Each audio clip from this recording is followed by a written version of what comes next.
Enggak panas ini, kilo. Oke bang. Siap. Oke bang, hasil laporannya gimana bang? Ya, alhamdulillah laporan hari ini diterima oleh Polres Jakarta Selatan terkait dugaan pelanggaran Undang-Undang ITE pasal 27 ayat 3 junto pasal 45. Isinya mengenai Fitnah dan penghinaan di media sosial. Yang dilaporkan siapa? Yang dilaporkan AHA ya, YouTuber AHA dan GM. Atta Halilintar maksudnya? Seperti itulah kurang lebihnya. Biar nggak simpang siur bang. Ya, yang kami laporkan Atta Halilintar dan Gus Miftah. Jadi yang kami laporkan atas podcast penghinaan yang mengatakan bahwa istri dukun itu jelek dan merongos.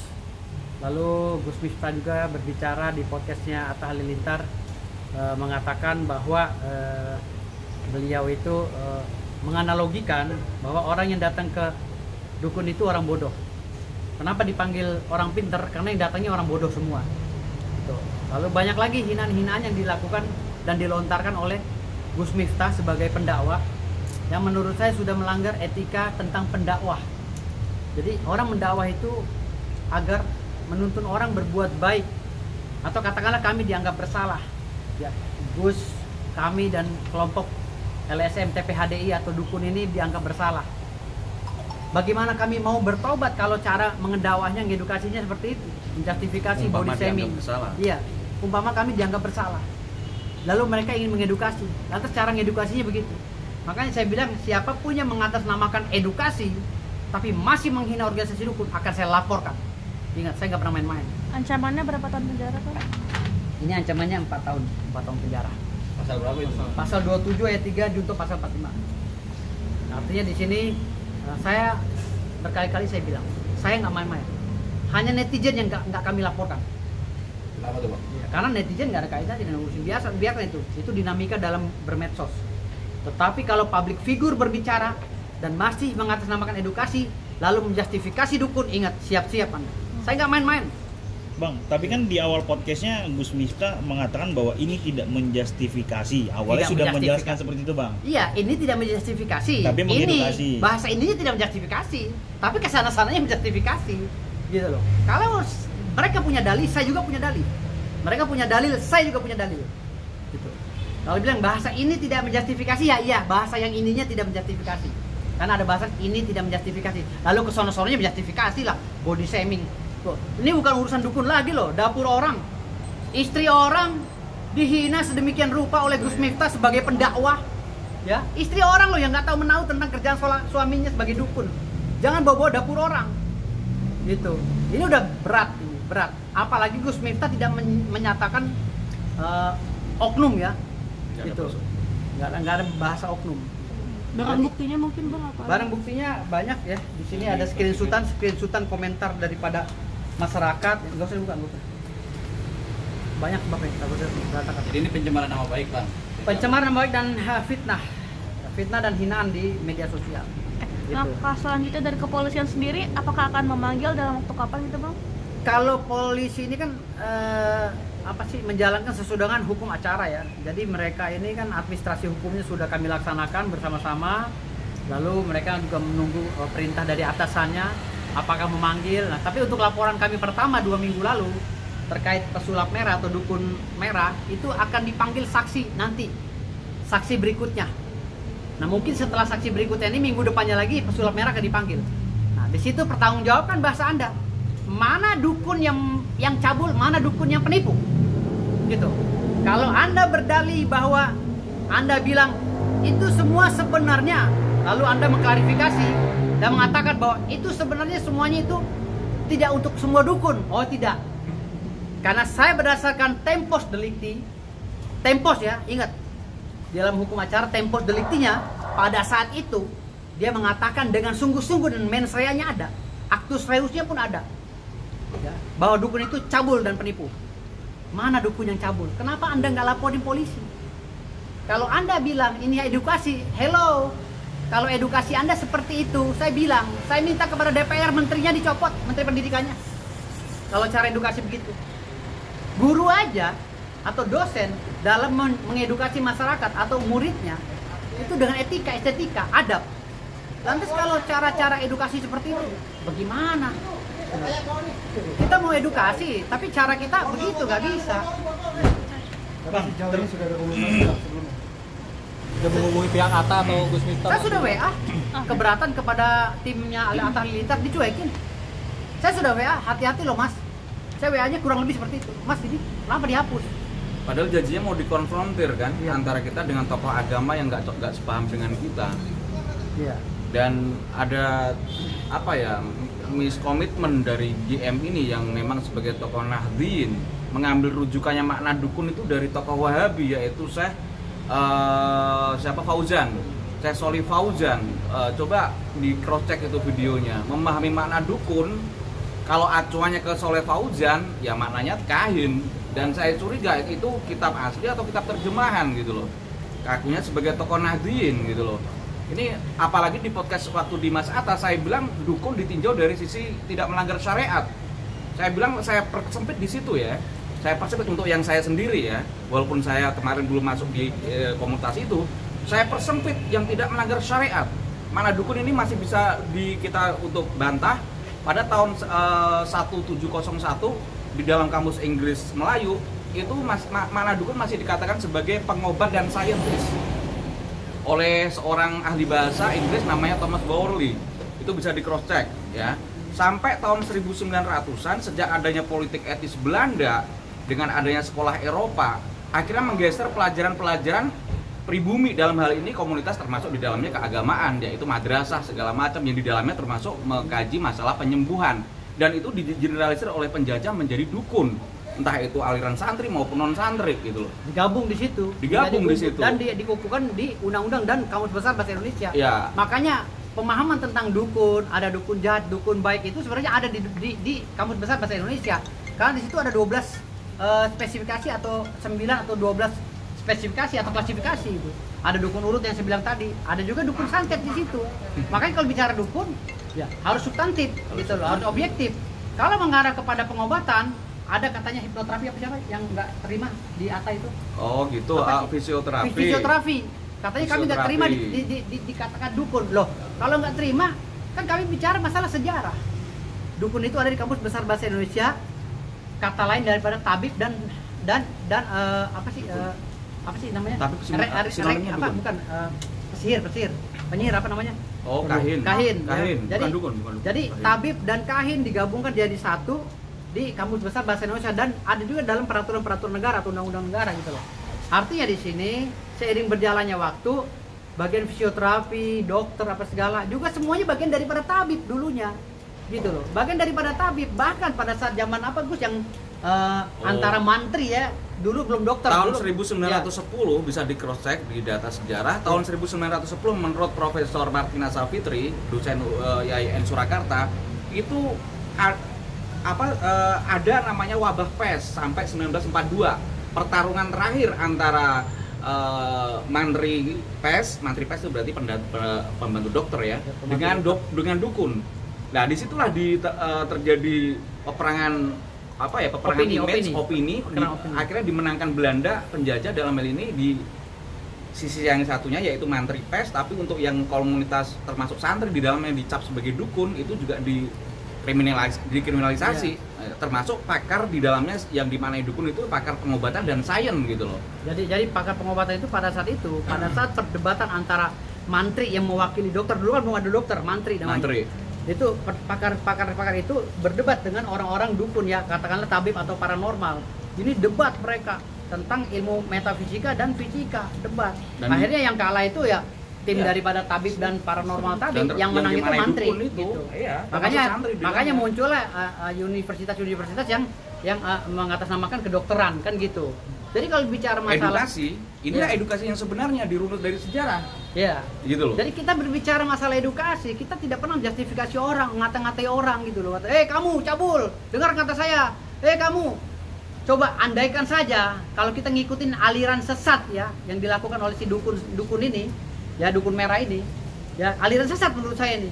Baru nih mengedukasi caranya begini gitu loh. Andaikan saja kita mengikuti semua masyarakat Indonesia ini langsung mengikuti dan menjustifikasi tanpa ada proses pengadilan, jadi kacau balau. Coba di kelas-kelas kita contoh ya, misalnya seorang guru mau ngajar ke anaknya baru masuk. Halo anak-anak, selamat pagi anak-anak kambing, anak-anak kebo, selamat pagi. Itu bahasa itu halus ya. Tapi pasti anak-anak itu tidak terima. Loh, kok guru ini mau mengajarkan kita tapi tidak pakai adab? Kita dipanggil anak kebo, anak kambing. Lapor ke orang tua kita. Lalu orang tuanya nggak seneng, datang ke guru BP, guru kepala sekolah dan lain-lain, gitu loh. Kan itu seperti itu. Jadi kalau mengedukasi itu ada SOP-nya. Jangan ngedukasi ngatasnamakan edukasi kita bongkar trik. Kalau memang ada dukun yang salah, ya laporan ke polisi itu kayak kita nih. Kalau memang ada dukun yang salah, lapor polisi. Ya, kalau ada yang menghina dukun kayak kita nih. Ini laporan yang udah ke-12. Ya, yang saya hitung-hitung nih laporan udah ke-12. Lakukan kayak kita ini gitu loh. Kalau mau ngelaporin kayak kita. Gitu. Tapi sudah ada upaya ketemu Bang? Kita nggak mau ketemu kan, saya sudah bilang di law firm kami ini haram hukumnya untuk bertemu lawan. Semenjak saya menangani kasus, haram hukumnya untuk menangani lawan. Walaupun lawan kami ini gajah, kami nggak pernah takut kok. Bang, kalau akhirnya nanti Atta atau Gus Miftah meminta maaf gimana? Tetap lanjut atau? Oh, maaf itu tidak mengurangi proses hukum. Maaf itu secara agama ya memang iya wajib gitu, saling memaafkan. Tapi prosesnya jalan nanti kita lihat pada saat gelar perkara. Bang, tapi terkait kecewa Bang sama Atta karena katanya sempat di take down wawancara. Ya bukan kecewa lagi, orang kita ini sedang menjelaskan, memberikan pemberitaan yang berimbang agar kami ini tidak diserang semua oleh netizen. Lalu tahu-tahu berita tentang penjelasan kami, tentang pencerahan kami dihapus. Lalu Atta Halilintar berbicara bahwa itu tidak ada faedahnya. Menyesal mengunggah itu, mengundang kami, menyesal kata dia. Iya, dia minta maaf pada netizen katanya. Dia menyesal mengundang kami ini tidak ada faedahnya katanya. Seperti itulah bahasanya. Padahal belum dikonfrontir. Padahal kami ini tidak dikonfrontir mau dihapus atau tidak. Padahal judulnya siap dia debat dengan Ustadz se-Indonesia kan awalnya gitu tulisannya. Pada saat itu memang judulnya begitu. Kami siap berdebat dengan Ustadz se-Indonesia yang mencaci maki. Bukan Ustadz yang baik ya. Ingat, bukan tokoh agama yang baik. Maksud saya nih, tokoh agama yang selalu menjustifikasi, yang mendukung pesulap merah ini gitu loh.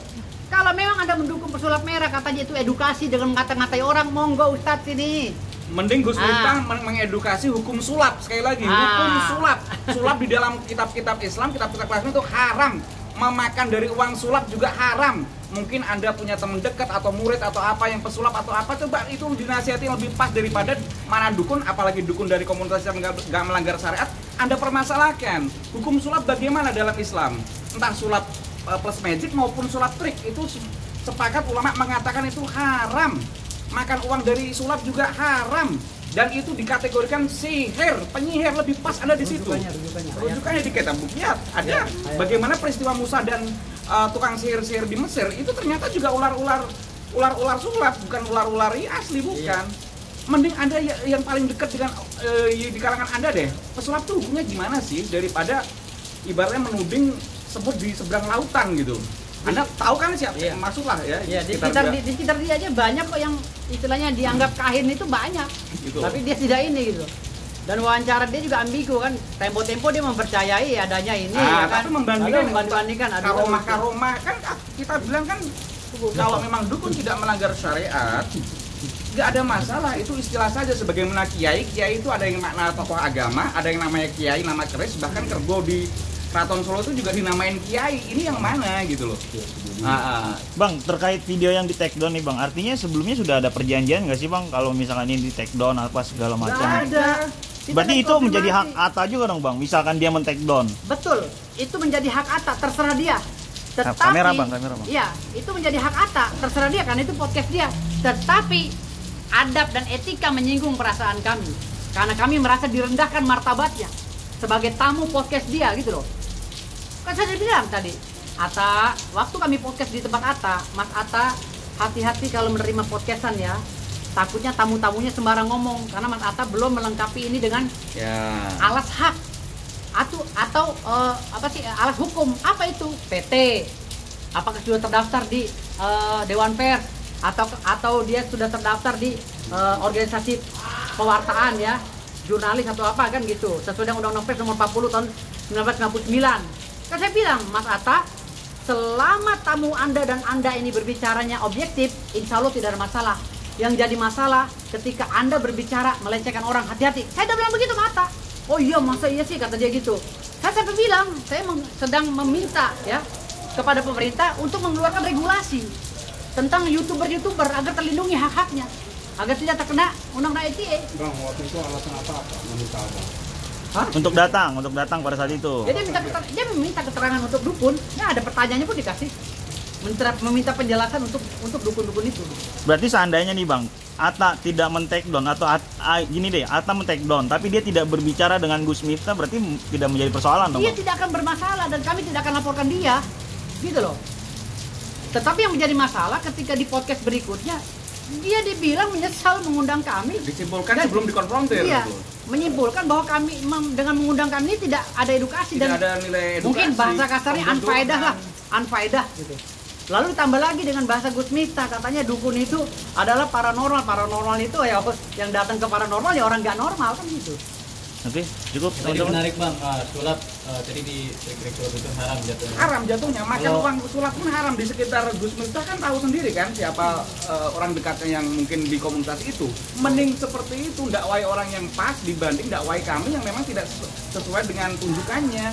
Dalam podcast Atta kan saya bilang, kalau coba dilihat, dukun yang tidak melanggar syariat. Saya bilang, dukun kalau paham mubtilatul wudu, batalnya wudu, arkanul sholat, rukun-rukun sholat, segala macam, memahami ilmu tasawuf tingkat dasar, saya kira nggak ada masalah. Apalagi secara sejarah mana dukun itu juga tidak seperti itu ada kriminalisasi sejarah. Sebagaimana dulu madrasah itu dikriminalisasi sebagai kuno, tapi sekolah itu yang paling modern, itu sejak politik etis atau politik balas budi Belanda.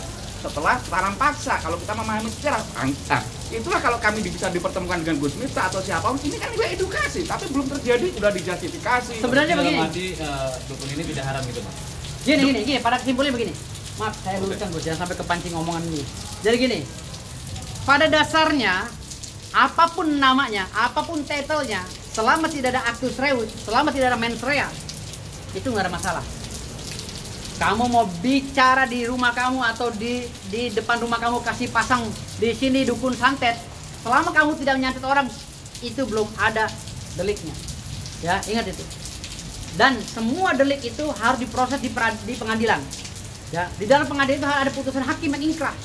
Baru kita bisa bicara bahwa dukun itu cabul dan penipu. Itu pun harus ditunjuk siapa yang cabul dan menipu, bukan mengeneralisir. Itu ya, ingat. Jadi mau ngaku dukun kek, mau ngaku apa di negara ini silakan saja. Mau ngaku gus kek, mau ngaku orang hebat kek, mau ngaku sultan kek, mau ngaku apa, silakan aja. Yang penting jangan sampai melanggar. Ketika ada delik muncul dan orang tidak terima, insya Allah kamu harus pertanggungjawabkan dalil-dalil kamu. Terakhir Bang, itu berarti LP-nya 1 LP 2 yang dilaporin Bang. 1 LP 2 orang. Yang melaporkan siapa tuh? Yang melaporkan Gus Irfan Effendi.